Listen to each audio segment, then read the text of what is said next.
Hello students, welcome to SS teaching centre. दोस्तों, आज के इस वीडियो में हम लोग बात करने वाले हैं वैद्युत आवेश के मात्रक एवं इकाइयाँ। तो फ्रेंड्स, मैं हूं सावन सर और यहां आपका मैं स्वागत करता हूं।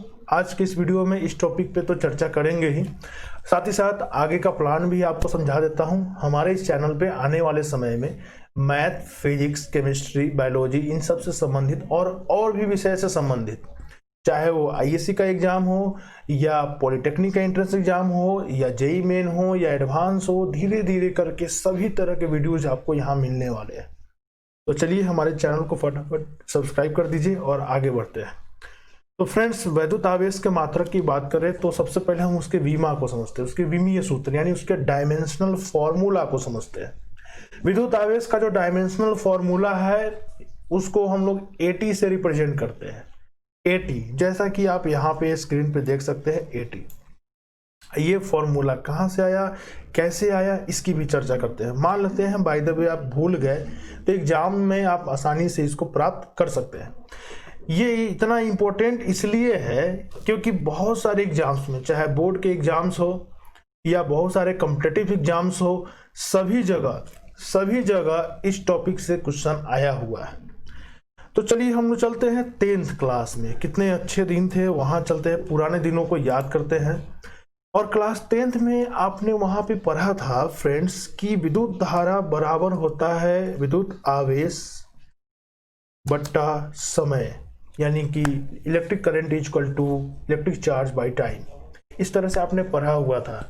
उसी फॉर्मूला का यूज करते हैं। तो क्या हम ऐसा नहीं लिख सकते हैं फ्रेंड्स, विद्युत आवेश यानी electric charge is equal to विद्युत धारा यानी कि इलेक्ट्रिक करंट गुने समय यानी टाइम। तो क्या हम इस तरह से इसको दोबारा उसको थोड़ा सा रीअरेंज नहीं कर सकते हैं? कर सकते हैं। तो विद्युत आवेश का ये फॉर्मूला होता है फ्रेंड्स, ये वाला जो आपने देख रहा है। इसी फॉर्मूला के सहारे हम इसको निकालने वाले हैं। अब कैसे निकालेंगे तो देखिए फ्रेंड्स, हम बात कर रहे हैं विमीय सूत्र की। तो जो करंट होता है फ्रेंड्स, करंट का जो विमीय सूत्र होता है वो होता है A। टाइम का जो विमीय सूत्र होता है वो होता है T।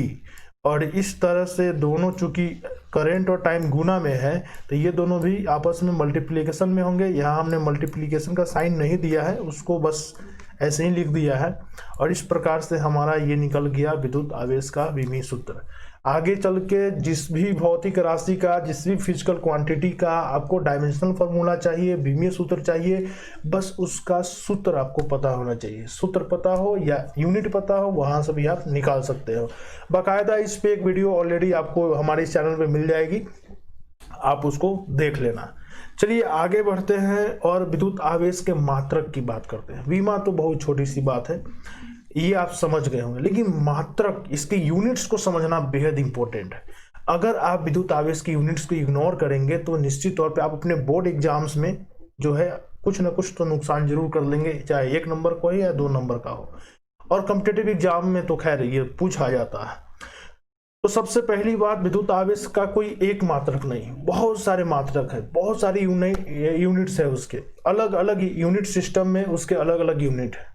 जैसे दूरी की अगर हम बात करें फ्रेंड, तो दूरी का मात्रक कोई एक नहीं होता है। कोई किलोमीटर यूज करता है, कोई मीटर यूज करता है, कोई सेंटीमीटर यूज करता है, कोई मिलीमीटर, कोई इंच, कोई फीट, कोई कुछ। तो दूरी के जितने मात्रक होते हैं, ठीक उसी तरह से हमारा जो विद्युत आवेश है, ये जो फिजिकल क्वांटिटी है, ये जो भौतिक राशि है, इसके भी बहुत सारे मात्रक हैं। तो चलिए हम लोग देखते हैं कि वो कौन कौन से मात्रक है। तो पहला है SI मात्रक, जिसको हम लोग सिस्टम इंटरनेशनल यूनिट्स के नाम से जानते हैं, या इसको हम लोग कह सकते हैं इंटरनेशनल सिस्टम है मात्रक का। ये इंटरनेशनल मात्रक है विद्युत आवेश का, पूरी दुनिया में चलता है। और ये क्या है, तो इसका नाम है फ्रेंड्स, हिंदी में कूलॉम्ब या कूलॉम्ब के नाम से जानते हैं। अलग अलग बुक्स में अलग अलग तरीके से दिया गया है, इसलिए मैंने सबको यहाँ पे समाहित कर दिया है। अंग्रेजी में इसे सिंपली कूलॉम्ब लिखा जाता है और प्रतीक है इसका फ्रेंड्स कैपिटल C। जैसे मीटर को आप M से डिनोट करते हो, स्मॉल m से, किलो को आप कैपिटल K से डिनोट करते हो, ठीक उसी तरह से विद्युत आवेश के मात्रक को हम लोग कूलॉम्ब को कैपिटल C से डिनोट करते हैं। चलिए फ्रेंड्स आगे बढ़ते हैं और दूसरा मात्रक देखते हैं। पहला वाला तो आपको याद रहना चाहिए, बहुत इंपॉर्टेंट, काफ़ी कॉम्पिटिटिव एग्जामिनेशंस में पूछा जा चुका है। मेरा जो वीडियो होता है वो सिर्फ आईएससी के लिए नहीं होता है, आईएससी के बाद भी जो दुनिया है, आपकी जो कैरियर आगे जाने वाली है उन सब को, क्योंकि मैं आईएससी का भी टीचर हूँ, मैं कंपटीशन भी पढ़ाता हूँ, मैं ऑलराउंडर हूँ, मैंने बहुत कुछ का स्टडी किया हुआ है, तो इसलिए जो है आप हम पे भरोसा कर सकते हैं। आगे आते हैं सीजीएस मात्रक। दूसरा मात्रक है फ्रेंड्स सेंटीग्राम सेकेंड सिस्टम। ये जो यूनिट सिस्टम है, इसमें जो विद्युत आवेश का जो मात्रक है उसको एक और नाम से जानते हैं, इसको स्थिर वैद्युत की इकाई भी कह सकते हैं। यानी विद्युत आवेश का सीजीएस मात्रक बोले या स्थिर वैद्युत की इकाई बोले या electrostatic unit of electric charge बोले, तीनों बात बराबर है। अब जैसे कि ऐसा यूनिट में विद्युत आवेश का मात्रक था सी कूलॉम, उसी तरह से यहाँ पे मात्रक होता है ईएससी ऑफ चार्ज। इसको हम लोग शॉर्ट में ईएससी ऑफ चार्ज के नाम से बोलते हैं, या इसी चीज को हिंदी में स्टैट कूलॉम के नाम से भी बोला जा सकता है, या इसको आप फ्रैंकलिन के नाम से भी जान सकते हैं। तो सीजीएस मात्रक या इलेक्ट्रोस्टैटिक यूनिट ऑफ चार्ज में आप देखेंगे एक ही भौतिक राशि यानी विद्युत आवेश के मात्रक को 3 अलग अलग नामों से जाना जाता है। चीज वही है, बस नाम अलग अलग है। जैसे ईएससी ऑफ चार्ज या तो स्टैट कूलॉम बोलिए या फ्रैंकलिन बोलिए, तीनों में से कोई यूज कर लीजिए। अब मैं ये सब बातें इसलिए बता रहा हूँ कि मान लेते हैं आप सिर्फ स्टैट कूलॉम पढ़ के गए या ईएससी ऑफ चार्ज पढ़ के गए और एग्जामिनर ने पूछ दिया कि बताइए फ्रैंकलिन किसका सीजीएस मात्रक है, तब वहाँ पेज फंस जाएगा। आप कहेंगे कि ऐसा चीज़ तो मैंने कभी पढ़ा ही नहीं, इसलिए मैं आपको हर एक बात बताने का प्रयास कर रहा हूँ ताकि आपका क्वेश्चन एग्जाम में ना छूटे। चलिए फ्रेंड्स आगे बढ़ते हैं और तीसरे यूनिट की हम बात करने वाले हैं। उससे पहले थोड़ा सा कैलकुलेशन देखते हैं। यहाँ एक इम्पोर्टेंट बात यह है कि जैसे दूरी की बात करें तो दूरी का बहुत सारा मात्रक होता है। अगर ऐसे ही मात्रक की बात करें तो एसआई सिस्टम में दूरी को मीटर में मेजरमेंट करते हैं, मीटर में मापते हैं। वहीं सीजीएस में जाए तो उसको हम लोग सेंटीमीटर में मापते हैं। वहीं अगर एफपीएस सिस्टम में जाए तो उसको फुट में मापते हैं। तो जिस तरह मीटर, सेंटीमीटर, फुट ये सब चलता है, उसी तरह विद्युत आवेश के भी कई मात्रक है, ये बात आप जान गए। जिस तरह से आप मीटर को सेंटीमीटर में कन्वर्ट कर पाते हो, जैसे 1 मीटर इक्वल टू होता है 100 सेंटीमीटर, तो क्या ऐसा भी कुछ हो सकता है कि एसआई सिस्टम में विद्युत आवेश का जो मात्रक है और सीजीएस सिस्टम में जो विद्युत आवेश का मात्रक है, उन दोनों में कोई रिलेशन बन सकता है क्या? वही रिलेशन आपके सामने स्क्रीन पे मैं दे रहा हूं। तो आप देख सकते हैं स्क्रीन पे क्या है कि यहाँ 1 कूलॉम आवेश करने का मतलब ये एसआई यूनिट में, एसआई यूनिट का 1 कूलॉम आवेश का मतलब होता है ईएसयू में 3 × 10⁹ ईएसयू ऑफ चार्ज, यानी 1 कूलॉम 3 × 10⁹ ईएसयू ऑफ चार्ज के बराबर होता है। जैसे 1 मीटर 100 सेंटीमीटर के बराबर होता है, ठीक उसी तरह से 1 कूलॉम 3 × 10⁹ ईएसयू ऑफ चार्ज के बराबर होता है। तो ये एक रिलेशन है, इसको आप याद रखिएगा। इससे फायदा क्या होगा, इस पे क्वेश्चन आया हुआ है फ्रेंड्स। बिहार बोर्ड ने, मैं खासकर बिहार का रहने वाला हूं तो मैं आपको बता सकता हूं, बिहार बोर्ड ने बहुत सारे प्रश्न पूछे हैं। अब हम बात कर लेते हैं झारखंड, एमपी बोर्ड या यूपी बोर्ड या जितने भी बोर्ड है जिसमें यही सिलेबस जो लोग एनसीईआरटी फॉलो करते हैं, वहां पे इससे क्वेश्चन आता है। आप देख सकते हैं खासकर ऑब्जेक्टिव क्वेश्चन ज्यादातर आते हैं, न्यूमेरिकल्स भी आते हैं।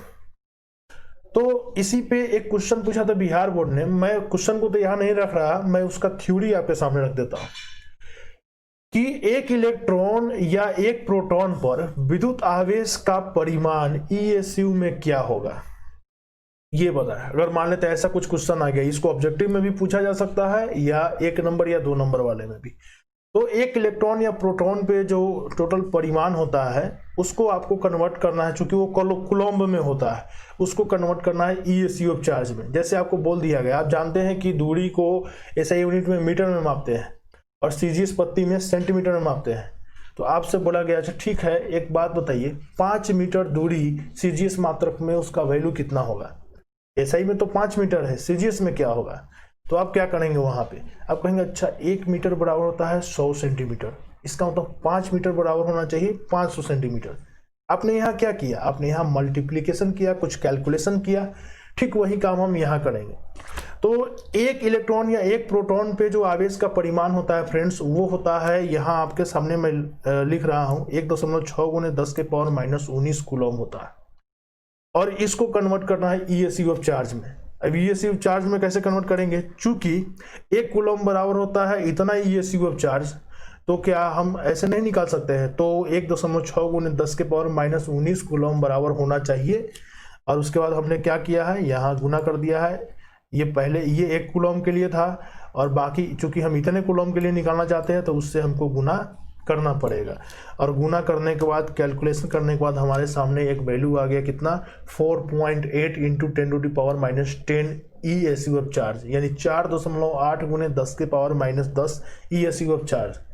यानी एक इलेक्ट्रॉन या एक प्रोटॉन पे जो आवेश का परिमाण होता है, परिमाण मतलब केवल मात्रा से हमें मतलब है, कितना परिमाण होता है, जितना परिमाण होता है वो एसआई यूनिट में फ्रेंड्स होता है वो कुछ इतना, और उसी को अगर हम सीजीएस यूनिट में देखें तो वो होता है कुछ इतना। जैसे 5 मीटर एसआई यूनिट में 5 मीटर होता है और सीजीएस में 500 सेंटीमीटर होता है, ठीक उसी तरह से। तो मेरे ख्याल से अब आप मेरी बात को समझ गए होंगे। चलिए आगे बढ़ते हैं। एक और बात मैं आपसे बताना चाहता हूँ, इसको कभी कभी एग्जाम में जो है रिवर्स करके पूछा जाता है। जैसे आपको पता है कि 1 कूलम में कितना ईएसयू ऑफ चार्ज होता है, एग्जामिनर जस्ट उसका उल्टा पूछेगा, वो बोलेगा 1 ईएसयू ऑफ चार्ज में कितना कूलम होता है। एग्जाम में अक्सर ऐसे ही प्रश्न आते हैं जो आपको परेशान करेंगे, जो उल्टा होते हैं। तो देखिए कैसे उसको निकालेंगे। क्या हम इस चीज को दोबारा उलट कर ऐसा नहीं ले सकते हैं कि 3 गुने 10 के पावर 9 ईएसयू ऑफ चार्ज बराबर होगा 1 कूलम, यानी उसी चीज को हमने उलट कर लिख दिया, रीअरेंज कर दिया। इसलिए 1 ईएसयू ऑफ चार्ज बराबर हो जाएगा, ये उधर जाकर भाग हो जाएगा 1/3 इंटू 10⁻⁹।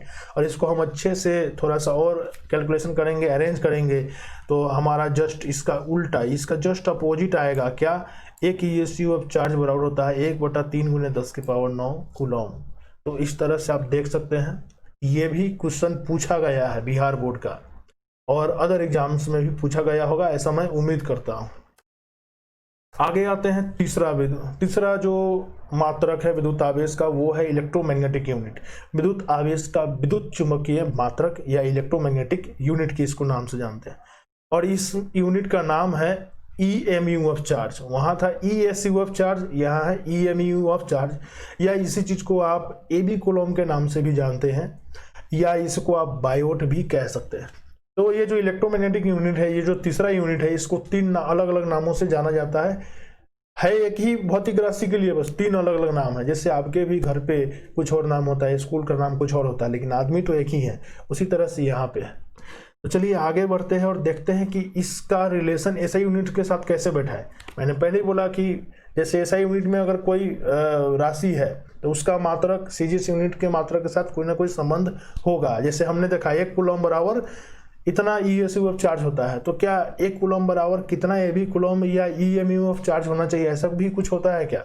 तो देखिए ऐसा भी होता है। 1 कूलम आवेश जो है वो ईएमयू में 1/10 ईएमयू ऑफ चार्ज के बराबर होता है। और इसको अगर फिर हम उसी बात पे आ जाए कि अच्छा ठीक है 1 कूलम का तो पता है, लेकिन एक इलेक्ट्रॉन पे जो आवेश होता है उसको हम इलेक्ट्रोमैग्नेटिक यूनिट में कैसे कन्वर्ट करें। तो एक इलेक्ट्रॉन या प्रोटॉन पे आवेश का परिमाण होता है कितना, 1.6 गुने 10 के पावर माइनस 19 कूलम।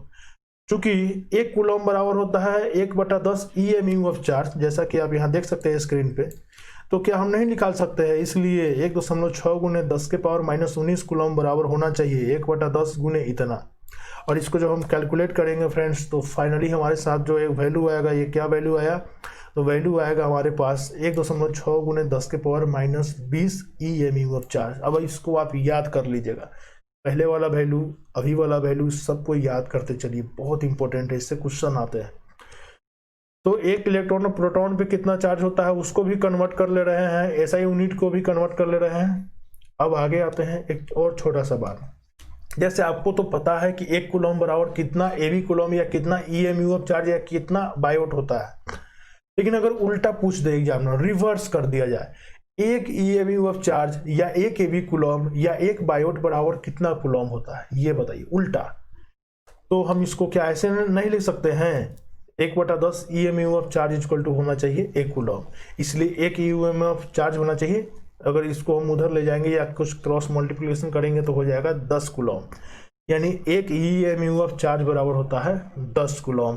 इस वैल्यू को भी आप याद रखिएगा, ठीक है। यानी 1 ईएमयू जो चार्ज है ये भी एक बहुत बड़ा वैल्यू है, देखिए ना, एक EMU ऑफ चार्ज जो है वो 10 कूलॉम के बराबर है। 10 कूलॉम, कूलॉम अपने आप में एक बहुत बड़ा राशि है, मैं आपको बताऊंगा आगे चल के। 10 कूलॉम के बराबर है, यानी EMU ऑफ चार्ज, ये जो यूनिट है इलेक्ट्रोमैग्नेटिक यूनिट, ये तो बहुत बड़ा यूनिट है। जैसे दूरी जैसे बढ़ती जाती है तो हम यूनिट भी चेंज करते हैं। जैसे आपको एक जगह से दूसरी जगह जाना है तो आप सेंटीमीटर में दूरी नहीं मापते हैं, आप मीटर में भी नहीं मापते हैं, आप किलोमीटर में मापते हैं। तो जैसे जैसे साइज बड़ा होता जाता है किसी चीज़ का, हम लोग यूनिट भी चेंज करते हैं। तो ये सब उसी के लिए है। अगर छोटे छोटे आवेश की बात करेंगे बहुत कम, तो वहाँ पे हम लोग जो है जनरली माइक्रो कूलॉम या इस सब से काम चला लेते हैं, कूलॉम वगैरह में। या नहीं तो और ज़्यादा बढ़ते जाएगा तो फिर हम लोग जो है EMU ई सब में जा सकते हैं बहुत बड़े चार्ज के लिए। चलिए आगे बढ़ते हैं, और चौथा जो मात्रक है वो है हमारा क्वांटम ऑफ चार्ज। ये भी बहुत यूज होता है और अक्सर इस पे कहो बहुत सारे क्वेश्चन आए हैं, रेलवे, SSC बोर्ड सब में आया हुआ है इस पे क्वेश्चन। क्वांटम, एक क्वांटम आवेश बराबर होता है, यानी 1 quantum of charge equal to होता है 1.6 × 10⁻⁻19 कूलम। अब आप कहेंगे सर ये क्या चीज़, ये तो एक इलेक्ट्रॉन या प्रोटॉन का चार्ज है।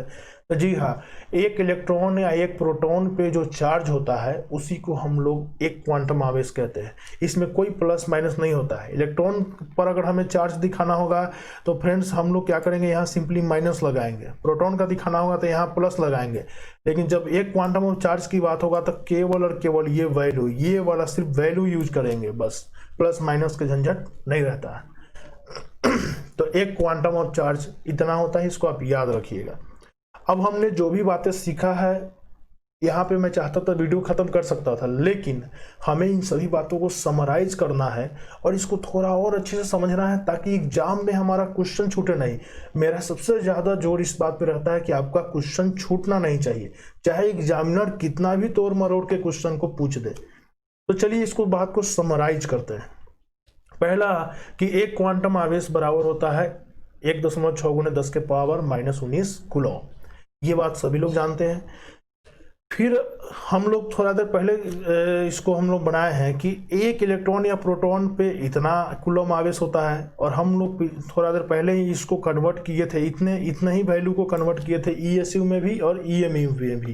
तो क्या हम इसको नहीं लिख सकते हैं 4.8 × 10⁻⁻10 ESU ऑफ चार्ज, यानी एक क्वांटम आवेश में इतना कूलॉम होता है और इतना कूलॉम बराबर होता है इतने ESU ऑफ चार्ज के। और क्या फिर हम इसको ऐसे नहीं लिख सकते हैं, एक क्वांटम इक्वल टू एक क्वांटम आवेश होता है इतना कूलॉम के, और इतना कूलॉम बराबर होना चाहिए इतना ESU ऑफ चार्ज, और इतना ही कूलॉम बराबर होना चाहिए इतना EMU ऑफ चार्ज के। यानी कहने का मतलब हमने यहाँ सभी यूनिट्स को एक साथ जोड़ दिया। अगर आप गौर से देखिए तो यहाँ पे क्वांटम चार्ज भी है, यहाँ पे SI यूनिट भी है, यानी यहाँ कूलॉम भी है, यहाँ ESU भी है, यहाँ EMU भी है। सबको हमने एक सूत्र में बांध दिया है ताकि एग्जाम में कोई कन्वर्जन करना पड़े, आपको यूनिट चेंज करना पड़े तो आपके पास एक रिलेशन तो होना चाहिए ना, मैथमेटिकल रिलेशन। जैसे मैं आपको एक उदाहरण देता हूँ, मान लेते हैं आपको कन्वर्जन करना पड़ गया एग्जाम में, ठीक है, आपको एग्जाम में कन्वर्जन करना पड़ गया ESU में और EMU में। तब आप कैसे करोगे? मान के आपको क्वेश्चन पूछ दिया EMU में, डेटा दिया गया और ऑप्शन है या कुछ ऐसा वहाँ कंडीशन है कि आपको ESU ही यूज करना है, तब फिर आपको कन्वर्ट करने आना चाहिए। तो देखिए कैसे कन्वर्ट करेंगे इसको फ्रेंड। कन्वर्ट करने के लिए जैसे हम लोग क्या करेंगे, ये वाला जो वैल्यू है और ये वाला वैल्यू, चूंकि ये सब इक्वल है आपस में तो हम इसको इक्वल कर रहे हैं। यहीं से ये वाला रिलेशन उठा के यहाँ डाल दिया, क्या कि 4.8 × 10⁻⁻10 ESU ऑफ चार्ज, जो कि एक इलेक्ट्रॉन या प्रोटॉन पे, यानी एक क्वांटम चार्ज होता है किसमें, ESU में, वही एक क्वांटम ऑफ चार्ज का वैल्यू EMU में कुछ इतना होता है। इसलिए ये दोनों बराबर होने चाहिए। और बस यहाँ हमें रिलेशन मिल गया। अब हम यहाँ कैलकुलेशन करेंगे। कैसे करेंगे, इतना ESU ऑफ चार्ज बराबर इतना EMU ऑफ चार्ज होता है, ये हमें मालूम चल गया। तो क्या हम एक ESU ऑफ चार्ज नहीं निकाल सकते हैं? आसानी से निकाल सकते हैं। देखिए एक ESU ऑफ चार्ज बराबर, क्या हम ऐसा नहीं कर सकते हैं फ्रेंड्स?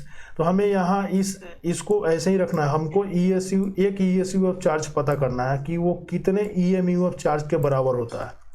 तो जस्ट हम लोग इस रिलेशन का उपयोग करेंगे, और इस रिलेशन का उपयोग करेंगे तो देखिए अगर हम इसमें दोनों तरफ अगर हम इस वैल्यू से भाग दे दें 4.8 गुने 10 के पावर -10 से भाग दे देंगे, इधर भी दे दे और RHS साइड में भी दे दे।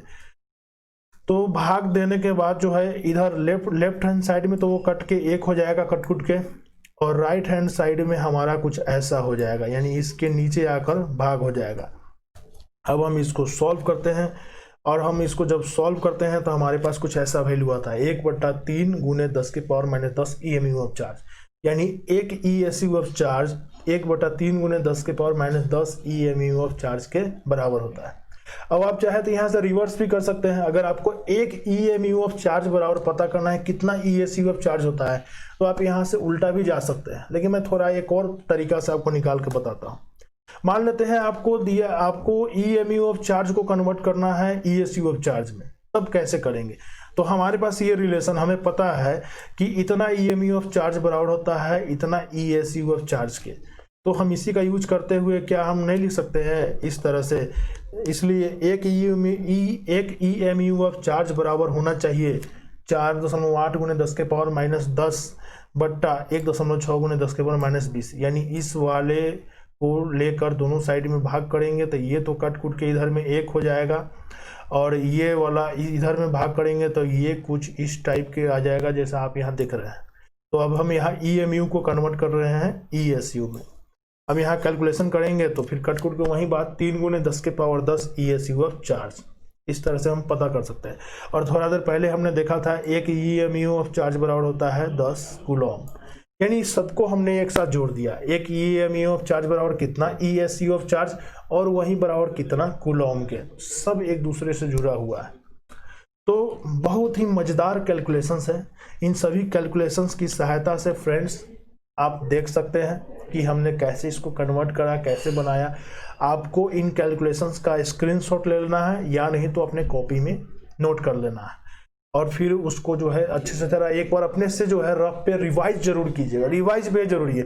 मैं यहाँ आके स्क्रीन पे सारे कंसेप्ट समझा दूंगा, लेकिन जब तक आप रिवाइज नहीं करेंगे आपके दिमाग में नहीं बैठेगा। याद रखिएगा, खुद से कीजिएगा तभी सीखिएगा, ठीक है? करके ही सीखा जाता है। देख के या सुन के इंसान सब कुछ सीख ले, पहले ज़माने में होता था गुरुकुल के समय।